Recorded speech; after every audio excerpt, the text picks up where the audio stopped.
and welcome to my channel. Thank you so much for clicking on this video. This is my kitchen transformation. Here is the before shot of my kitchen. Before I keep on going, don't forget to give this video a big thumbs up and to subscribe to my channel. So in this tutorial, we will be replacing the backsplash, installing a hood vent, and changing the hardware on our cabinets. We decided to switch from the microwave to a hood vent because this microwave is not effective in getting the grease out. So we definitely want something that's going to keep the kitchen clean and just elevate the look.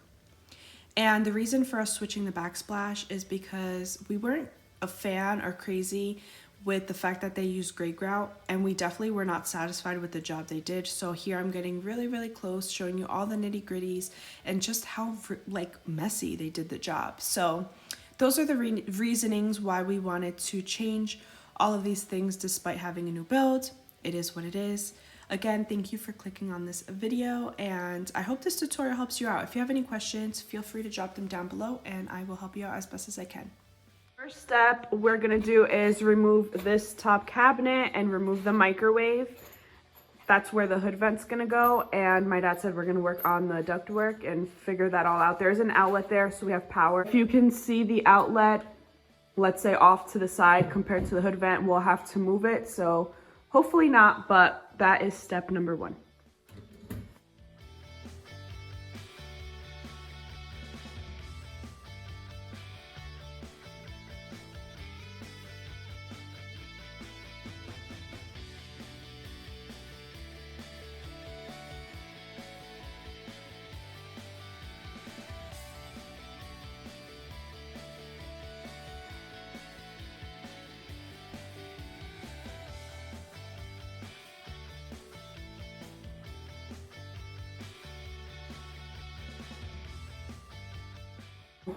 There are two screws here and a bracket that holds up the microwave. So once you unscrew those, just have someone there to hold the microwave and you can take it down. So now he's checking to see if the molding is attached to the cabinet.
So now we're measuring from where the stove top will be 30 inches high. That's where we're gonna put the bottom of the hood vent. So the range could be from 26 to 36 on the one we bought, and we wanna put it at 30 inches. It's 11. Yeah, from the back, just by 11, right? Roughly? Yeah. All right. Give me 11 over here. Let me see the tape, the level. Give me 11 from the up. This is the width of the unit. We're making another mark and using a level. So this will be the top at the top of the hood. And this will be the bottom. Just drawing a blueprint. From here.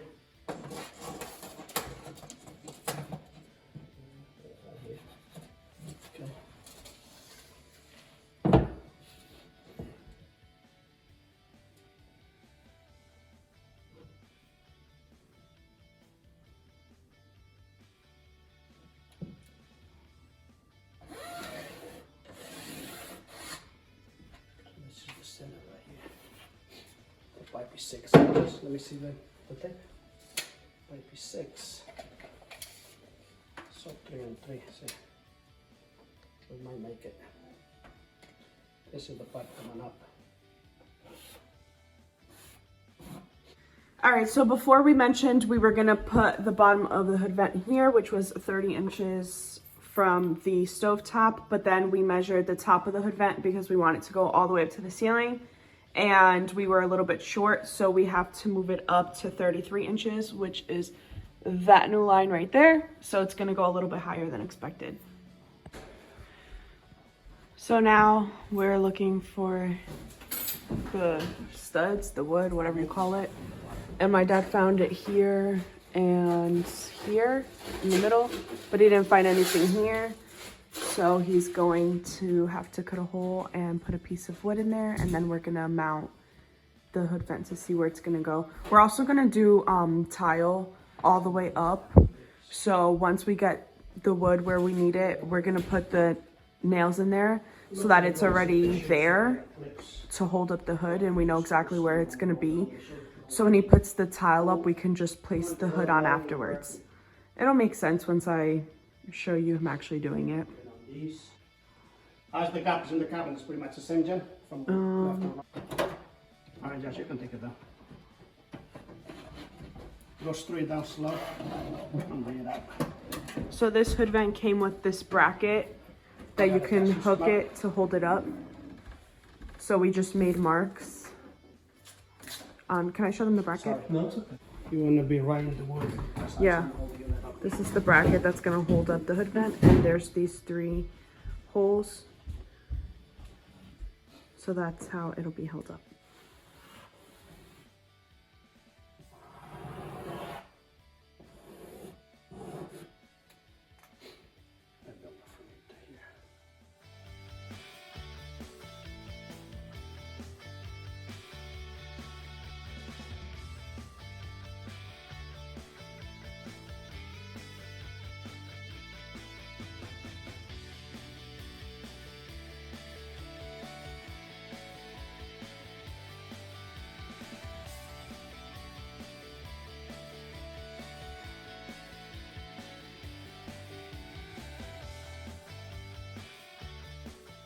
Build this up all the way to here.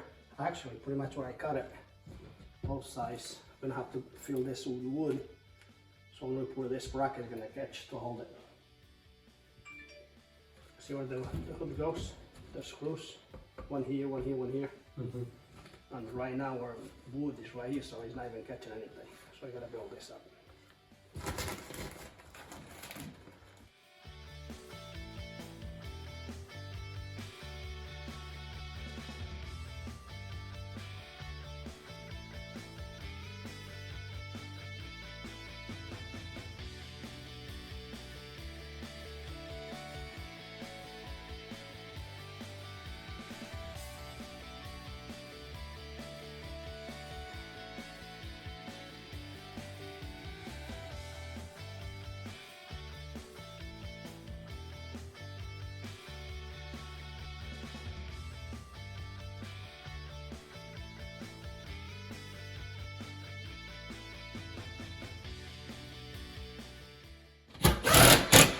In the unit, and we're gonna, let me see the bracket.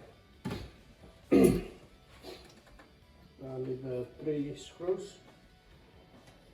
Is it the screws that come with it, or you just want to throw these in?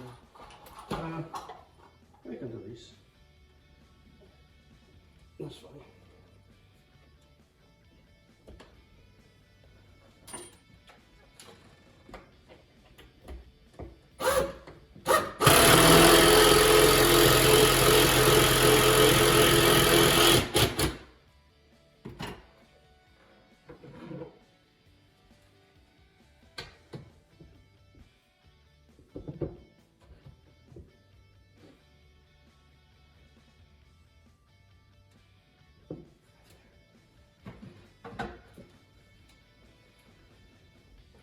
See, this one's not gonna catch it. This wood is not in there yet, so we gotta wait.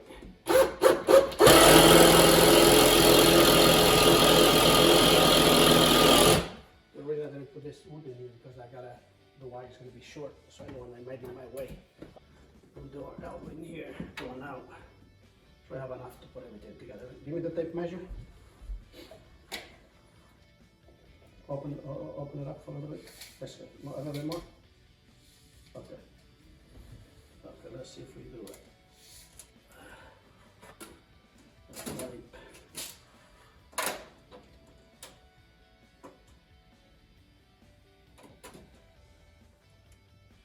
Let's do 16 inches. Let's cut a piece of pipe of 16 inches.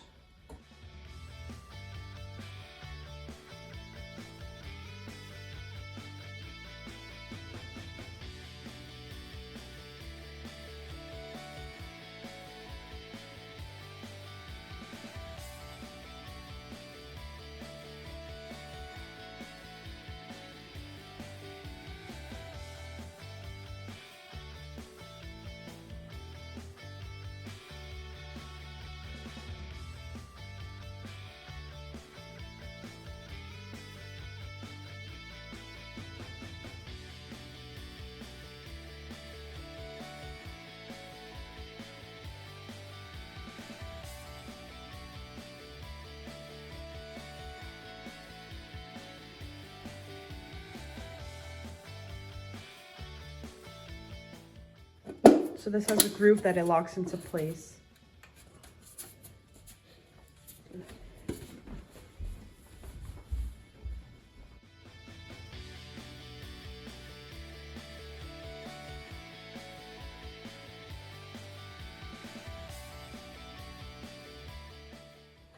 Now let's check this one out, see if it covers it.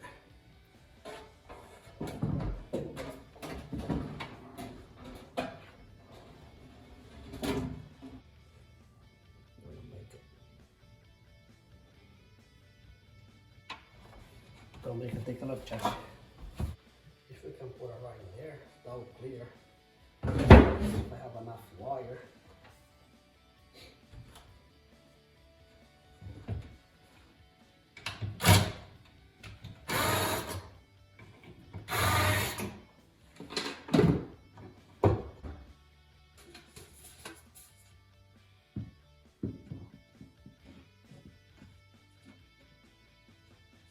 You're over the line on this side. Yeah, we're gonna have to shave a little bit. No choice.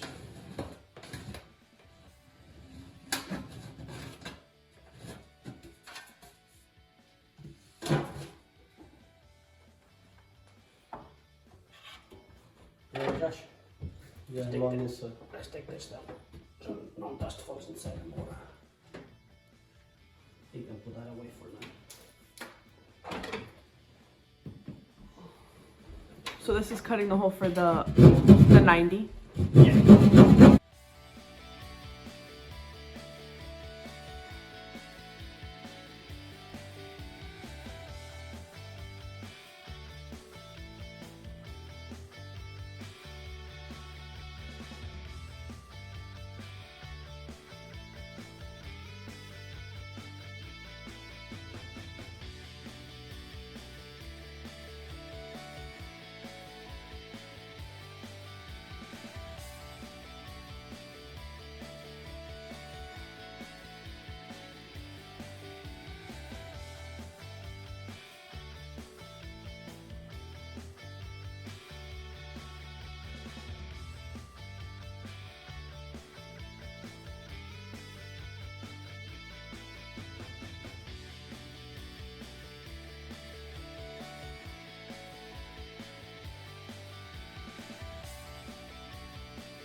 Day 2, so now we're gonna start removing the tile in order to replace this. So we're gonna see how it goes.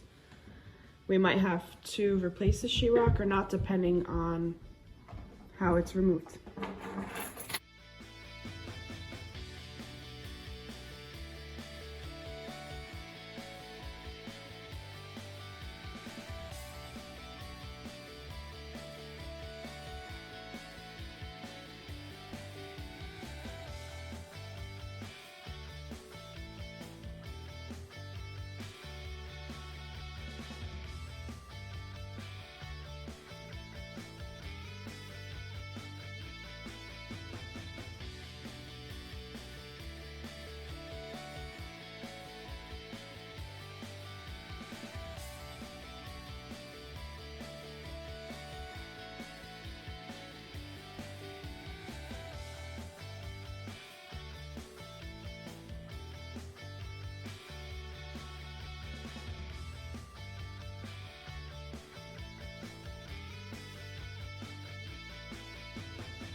the tile has been taken out, and the next step is to fill in like these holes with plaster, and my dad has one that dries in about like 20 minutes.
Okay, all the plaster's been applied. This is how it looks. It looks a little bit rough. So it's the next day, my dad came by and he's just kind of flattening out the plaster a little bit. The next step is to put this spackle. He's gonna put a really light coat today, and we're gonna let it dry well, and he'll be back tomorrow to finish it up.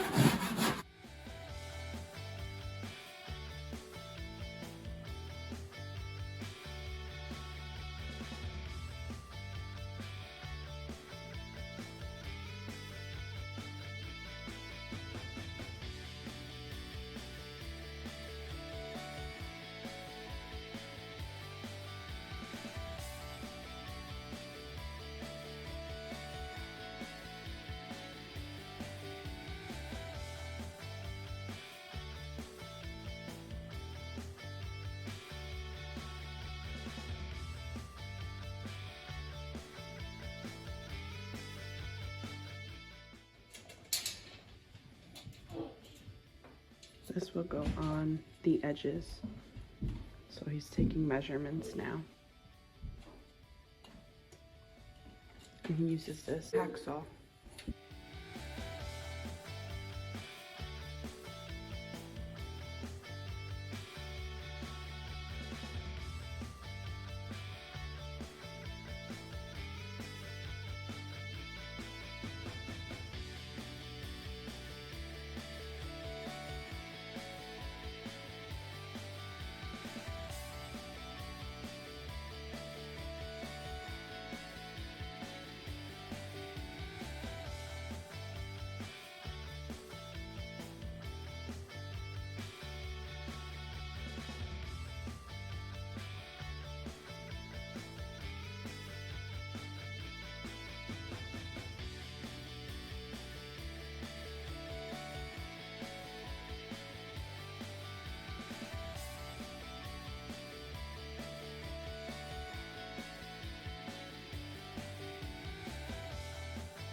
Okay, so these are the tiles we ended up choosing. They're white subway tiles. I like them because they're bigger.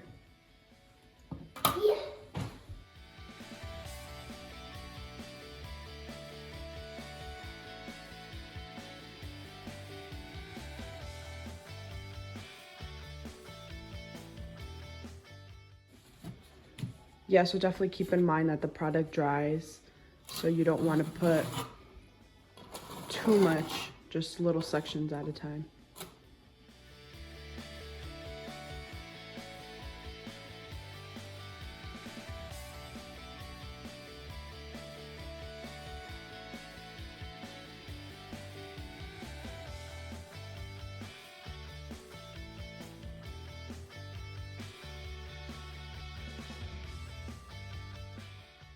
Gonna keep it like at least an eighth of an inch off the countertop, so it allows you to do a nice grout on the bottom. You don't want to be right on top of the countertop. It's gonna might crack the tire if something shifts.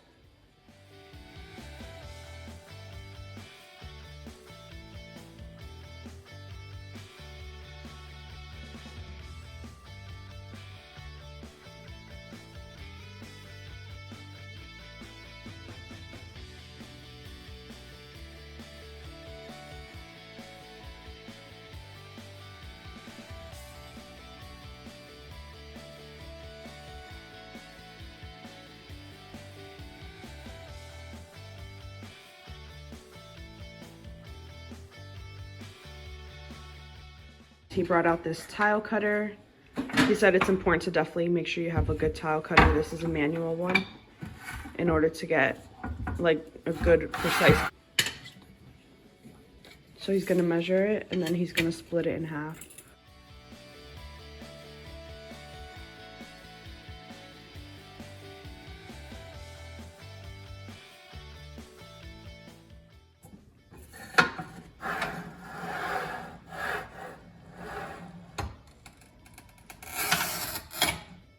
Oh wow,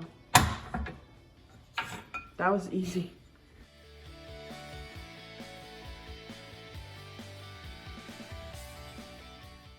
He takes the thin set, he has some on the wall already, and then he adds more to the back of the tile.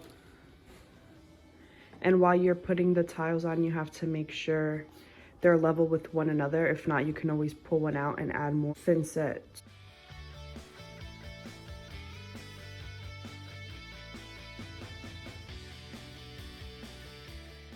First half, and then just everything falls in place. So you just put the cuts to start every other Yeah, that's it. line. Got it. Okay. Yeah, that makes sense because once you have half, once you put the next full tile, it'll be Halfway. halfway, yep. Just like that. And what I was explaining before is that you want to make sure from like this side that the tiles are even and they all have the same amount of product so that it doesn't look all wobbly and not leveled out. So you can always, you know, you can't pull it out too late. You have to realize in the beginning, but if you see one looks more in than the other, you can take the tile off and add more thin set to make it even. For the most part, those are the tips that we have for putting on the tile. The last thing is the tiles that go around the outlets. My dad did mention that this tile cutter is not going to work, that you're going to need an electric grinder to give it that L shape. So once he does one of those, I'll record to show you how he does it. But the rest of the process throughout the whole wall is going to be pretty similar. It's a square. So that's the tool he uses. An electric what? Grinder. Grinder.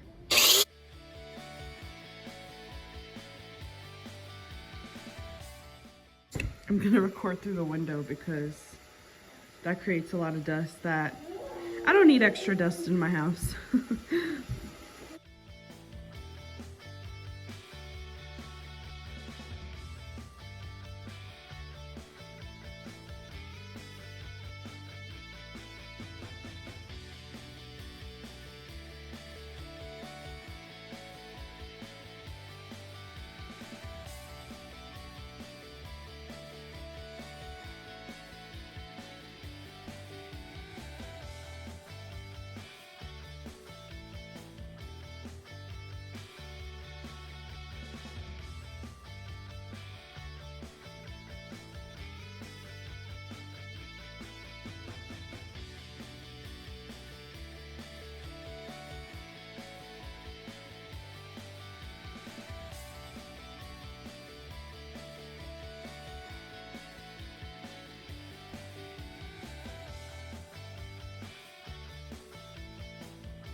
My dad mentioned when doing the tiles around the outlets, instead of putting the thin set on the wall, since it does take longer to get those tiles cut and you want to make sure you have the right measurement, to just not put any on the wall, and then you can go ahead and put it on the back of the tile once it's ready after it's been cut. That way it doesn't dry on you.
So he's filling in those gaps under windows, and he's gonna do it, oh, he did it already, along the sides, and then he also did it on the bottom.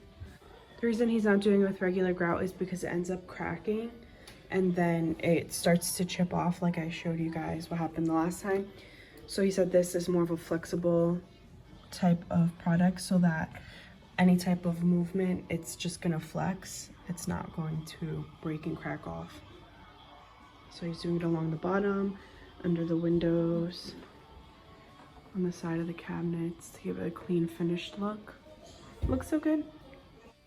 Hi you guys, good morning. Today's the next day and we're just working on some final touches. So I wanted to show you first, my dad was working on the outlets.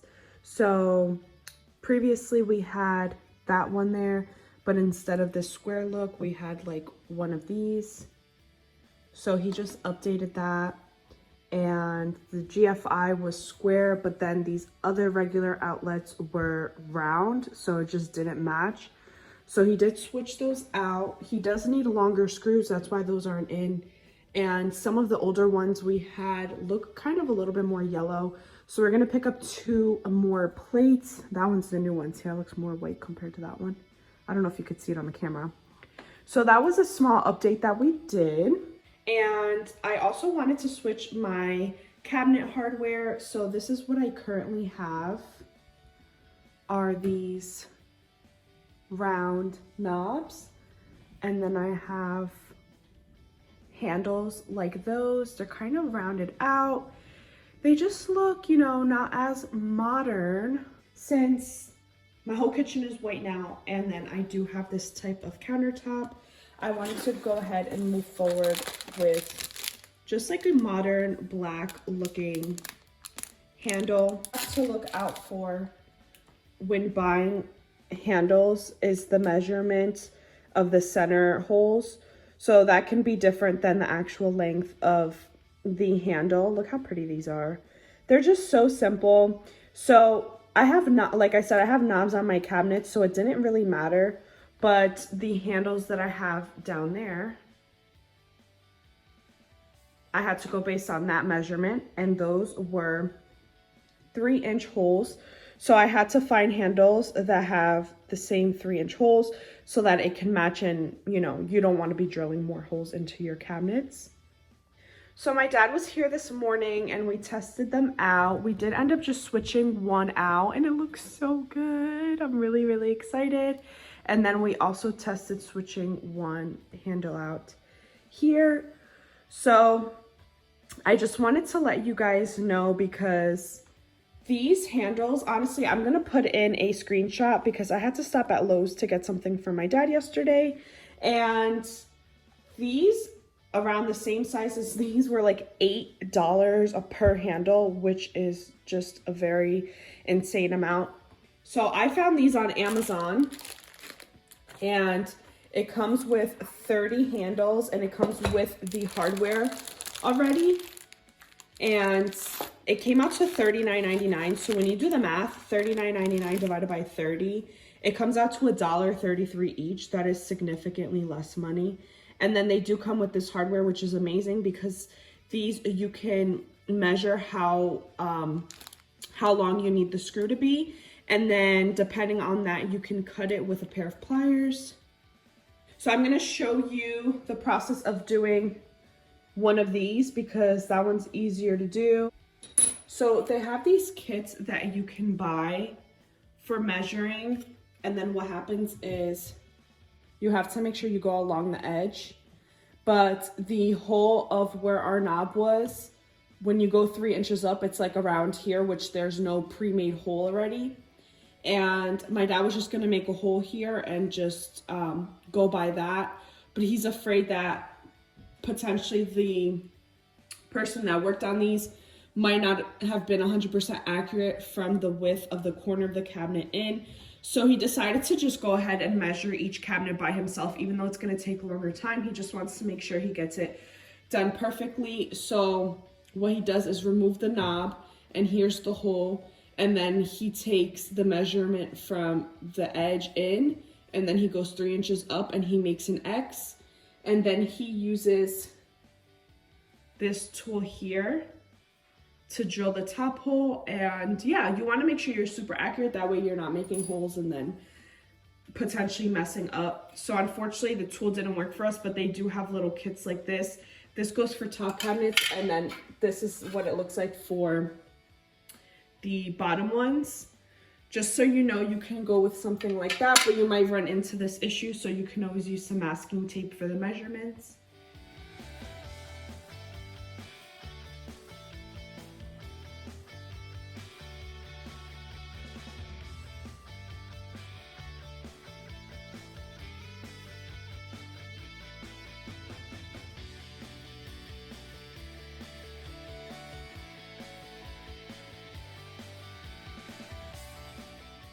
These are a bit easier since they're already measured with the 3 inches. So here is the hardware that is cut and fits here. So you saw me remove the old one. So now I'm gonna put the new one in there. I'm gonna put a second one here. And then here's the handle. And I'm going to use a screwdriver and get them in there.